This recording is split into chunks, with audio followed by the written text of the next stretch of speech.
Hey, what's up to everyone? It's BeefcakeLynch. Play some game. All right, taking you through Grounded again, or at least back into it. Now that I've had some time to play it a little bit, I actually played it multiplayer. Had one of my game partners come on and help me play, and wanted to show everyone my base. So actually, the first base that I've built, actually first real base, I'll say, that I've built. So built a couple other bases, but they kind of turned out a little poopish.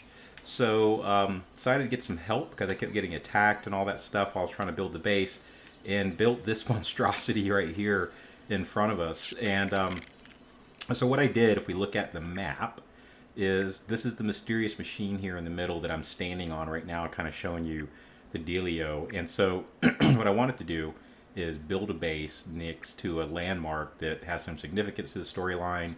And it also just makes it easier to find my base. I go back to the mysterious machine, get on top of it, I can see it right there. But what it also has as part of it, and you see the sun just came up and everything, but what it also has is that red thing that spider, that's a dew collector, that spider web, is sitting on, is actually a leaf. It doesn't show up in the map as a landmark, but it actually does super protect your stuff, because the spiders and the mites and all that stuff, they can't break like leaves and other things like that in the game. So the dew collector has actually been really, really cool to have at the base, because every morning it has dew on it. Throughout the day it gets 2 or 3 drops, and it totally, well, almost totally replenishes your water intake. See, I do have some food, some mushrooms I can eat, as well as some acorn bits, I guess. Acorn bits, what they're called. Let me see. Yeah, acorn bits. That I could eat. Got that from smashing some acorns. So I'm wearing some acorn armor, acorn leggings, and I'm wearing a grass or something hood, because it helps me not get hungry as fast. The other stuff's just for armor. But give you a tour of the base here. So what I ended up doing is setting up these stem walls on the outside. And at first the base was just this. So there's a path that goes right there. There's some paths that way. I think there's a path, yeah, like down that way for stuff. So this is like the intersection of a lot of crossroads. So built the base right there. I know that I created a little bit of a choke point right there for bad guys. And what I was doing was standing on the top of that wall and kind of hitting them. They were mainly ants. And what I noticed was that most of the time, the ants, if they're trying to get to something inside your base, like spoiled meat or something like that, they'll start to slowly hit the walls and stuff. But they won't hit them in earnest and try to break them down until you actually stab them or throw a pebble or something at them. And I've noticed they try to break down walls. If you have this gate open, they'll actually just walk right through the gate. They'll use it just like they're an NPC, which is kind of weird. So I actually started just closing the gate. I noticed that when I attracted, or me and my game partner, when our party, we actually attracted a spider to test this thing, and we actually did it twice. And we had the spider run and kind of attack the wall. And actually, no, first time it was ladybugs.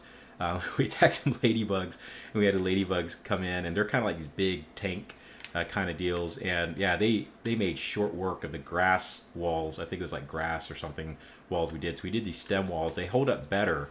But what I ended up doing is layering in. I ended up mining a bunch of clay and then making clay foundations. And I also want to test the physics of the game too, to see how I can stack these, if I could link them and have like platforms that are suspended in midair so long as like one is touching the ground. The answer is kinda. So as you can see here, I ended up putting some foundations in place, and initially I didn't have to have them touch the ground so long as they touched like the top of this stem wall. So that's what I mean by kinda. They kind of work that way, and I thought that I could just keep building out platforms, and it would just be a big floating platform, kind of like what like Fallout 76 does if you play that game, building your bases. It's not true though. Part of the game physics will not allow you to do that. So certain things will float, certain other things will not. So it's just kind of weird. So it's kind of like this top piece that I'm pointed at right now. I actually built this entire thing, the clay foundation, and then decided to put that little guy down there, right there, like as an afterthought. And it looks like it's supporting the top, but in reality it's not. It's just kind of there. The whole thing was kind of floating off this left side. So so what I have here, I don't have any gates or anything back here, because the stem walls, it was really hard to build gates when you have to like, kind of bend your walls and stuff like that. So we raised the walls a little bit to make them tall. There's some gaps down below, like right here. And yeah, if you leave little gaps like that, the ants will find their way in. So we ended up just doing this, and even with this little gap here that your person can obviously fall into, none of the bugs actually use that and try to get in. But let's go back. So again, my little jumping platform here, and it's also a good stabbing platform whenever they oh crap, whenever they attack. Put this over here too, because this is a good way to kind of walk into the base when it's surrounded. We're kind of using this log to run and jump onto here and then be safe in base. So we have all these little platforms here. I did fill this in so no one would fall in it and have to like reset the game or bust up our own stuff to get out of it. Have a light here. Let me go ahead and snuff that. Those sap lights are probably the best. The slime mold lights that basically kind of just glow, like glow in the dark, are not so great. They're good like ambiance, like those colored LED lights, but they don't really work good at night for when you're trying to actually see stuff. So anyway, put that in place. All these levels are just big enough for you to jump and just high enough that like the mysterious machine, like most bugs can't get to the top of that, and it's just tall enough or high enough for you to jump and make it. So I built most of these platforms like that, and I noticed up here though that I didn't have as much height. So instead of putting like a whole nother platform here or a wedge or something like that just to create artificial height, I decided to put these walls, which they do. Like when spiders attack these, they actually, that's what we ended up doing. Is the second time we attracted a spider, and I was actually out that way and I was running this way, and I ran in here and I thought, oh ha ha, this dude you could actually jump through right here, which the bugs don't go through there either.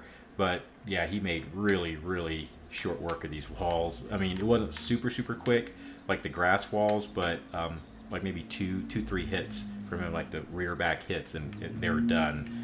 But we were able to kill the spider though, because the spider like knocked 3 of them out, but still was just kind of hanging out right here. So we were able to kind of hide back here and just kind of keep stabbing him, and he died. So I don't know. I guess it worked as advertised. I guess like it did keep the spider away. But I put a mushroom garden out there so we can harvest mushrooms, have some food to eat. You can see in the bottom left hand side of the screen on my little scab watch thing, I have those 3 kind of purple marks. That's actually because I have stuff on, this armor, as you can see, that Hoops is wearing, the little hood and the acorn chest armor and the leg pieces, like I mentioned before. They actually do degrade over time, and you have to like repair them and stuff. I found also that repairing things in the world, like tools and stuff, uses quartzite. Even if you just use a regular pebble to make, like, let's say a pebble axe, for you to repair that axe, you have to use quartzite, which is a little bit harder to find. So it's almost like you should just drop the axe whenever it finally breaks, because it doesn't break and disappear. It stays in your inventory. You just can't use it to repair it. Just drop it and make another axe. It seems like it actually uses less scarce resources to do that. As you can see here, we got well, I thought I had a little wall sconce that I replaced. I had a wall sconce right here. I'll probably have to replace it. But we have our gate. Pretty cool. We have, let me turn off this lamp too. Got this plant lamp, sap lamp, coming here. We got our workbench. Back against the wall, we got another mushroom garden. We actually have our little spit to roast stuff on, and when you light that, it lights up like actually all this part of the cave. As you can see here, got another plant light, lights up this part of the cave, so it stays pretty lit in here. And then I got this other light over here, just because it seemed kind of lonely over here. It's kind of a dangerous corner. Put 3 containers here to hold a bunch of stuff. And as you see, we actually got a bunch more stuff too. So actually, let me see if I can put some stuff away and then put that guy away. So put that stack in there. Pick that up so it doesn't go anywhere. Do we have any other spider chunks? Guess not. So I'm gonna put this spider. Where'd it go? Oh no, maybe I do have a spider chunk. Thought I did have. Yep, I do have a spider chunk. So so you see, like since the last video I made, the intro video, I have been playing this a lot more, and yeah, killed a bunch of spiders, did really cool stuff like that. I will say one thing, and it's kind of. Yes, it did, Hoop. It tasted really good. It was just water. But the one thing I'll say about this game so far, now that I've had some hours in here playing it, I still think it's cool. It's like got really cool graphics. You're all Honey, I Shrunk the Kid style and stuff like that. And you see my base looks super epic, like it's so deadly. I'm just so proud of that little part, how it's like just kind of hanging out there, and it just, I don't know, it's so great. But this base probably was like 3 hours or so of playing the game, to build it, just to figure out like what you could build, like sourcing all material. We had to cut down like just a buttload of weeds to get the weed stems, like the weed one, because there's like thick weeds, there's skinny weeds and all that stuff. So had just farmed so much stuff, so much clay from the other side of the map to make all the foundations and stuff. So 3 hours, but I don't know, maybe it would have taken a shorter period of time if the game didn't freaking crash all the time. And so, and that's the other thing, is that like playing this game, like it was a common occurrence. Probably every 30 minutes, if I was lucky, we would have a crash. Sometimes it would be more frequent than that. And when I say crash, it's just like I'm hosting the online games, multiplayer game, and it's on PC. You can get it on Xbox too. I think it's still on Game Pass, but like I would host the online game. My partner in the party would join, and my partner would get just dropped out of the game just automatically, and would actually sometimes totally crash their game or take them back to the main menu. And whenever it would do that, when they try to join back into the game, whenever they load the game back up, they couldn't see my game anymore. They couldn't join it. So then what I would have to do is save the game and then quit, and then go back and host an online game, continue my game, and then they could see the game and they could join. So it was really, really disruptive. But I guess that's also another cool feature of the game, is that even in multiplayer hosting a game like this, you can still do all the storyline with your person, or up to 3 other people, so 4 people total. Or you can come back in just like I am right now and do the multiplayer, the online game, the save that I've done, and just do it by myself for a while until they can join back up again. So that's a really cool aspect of this. There's not a lot of survival games when you do it online that it saves it like that. I guess a lot of them do, but a lot of them don't. So I thought that was cool. But man, this game crashing though, like the whole thing of this game is really cool that you can play with 4 people, the 4 kids, just like in Honey, I Shrunk the Kids in the movie. It's like a group of kids, neighbors playing in the yard, get shrunk by the experiment. Really sucks when your friends keep getting kicked out of the game or dropped from the game. Sucks even more when you have to stop, save your whole game. Now, I know what the game, developers will say. Well, this is a pre-release, and we do put a warning on there that it is unstable and it may crash. And I'm like, then why release the game? I may make another video about this. If you're watching this, send me a private message or put it in the comments if I should make another video about this. But I don't know. I feel like over the last couple of years, like these pre-release games, they've been kind of getting on my damn nerves, because like everything's a pre-release. You talk about Ark, 7 Days to Die, a bunch of other ones like this game, Grounded.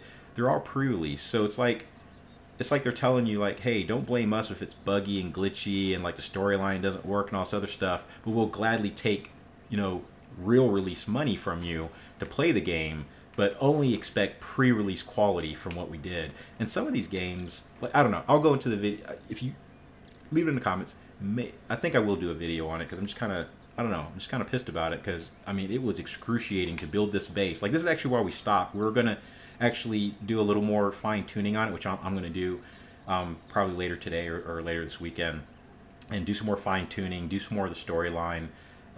We did a bunch of the storyline missions and stuff too. Ants, they like my stuff, I'm telling you. But yeah, see, they're eating that whatever got dropped there, and if they smell it in the base, they'll try to go get it. But yeah, like even some of these pre-release games, if you notice, like they're in pre-release for years, and they'll even release like DLCs and stuff, and sometimes charge you for the DLCs. And I'm like, okay, how are you improving a game that you can't even like finish to release, and you're still charging people like full money for it? It's like buying a car, and you're like, hey, like a car is usually $50,000, but we'll sell you a pre-release car for $50,000. Just be aware it may only have 3 tires on it, maybe no engine, it won't drive all that well, but I mean, here you go. And I guess some people could say, well, just don't buy it, but at the same time, it's like there's no other option. So if you want to play this game, like I don't know that they're ever going to finish it, to be quite honest, because they could sell a boatload of copies without ever having to finish it or not make it buggy. Like, why would you? Just take your money and run, right? Yeah, it's these ants, man, they're always like busting up other little things. And I've noticed too, the ants, like the worker ants anyway, they don't really mess with you unless you mess with them. See, is he messing with my stuff? He might be. Guess what? He's gonna get stabbed. Oh crap! I just bust my own stuff up. Yep, stem wall. See, it's red right there next to the recycle. So I guess I couldn't reach him. I missed him. But if I threw a pebble and hit him, then he would rear up, try to kill me, and then I'd stab him in the face with this trusty spear, and then he would regret it because he'd get dealt with. But yeah, so this is the game so far. Just want to show everyone my base. Pretty proud of it. I'll probably put in another dew collector at the top there, because with 2 people, sometimes it wasn't enough dew. Probably put in another mushroom farm or 2. And I don't know, maybe we'll make this whole area a base. Maybe we make one big mega base, like 2 tiers on top of or all around the mysterious machine, all that stuff. Maybe I'll just make this whole area my area, and we'll just battle like we'll battle spiders all the time. Oh, and there's also all these roof leaf stuff, which I'm not real sure why this is significant, because it seems like, yeah, it would get torn down pretty easily, but I don't know, it looks pretty cool. So that's it for now. I keep playing the game. As always, like, subscribe, comment. Also comment if there's other games you think are interesting that you want me to play, do a video on, do an intro on, or just try out and do a review on or something like that. Or if it's a game you're playing and you really like it, you want it featured, or you want to play online, be featured in a video, just hit me up in the comments or message me directly. We could do that. Until next time, Beefcake Lynch.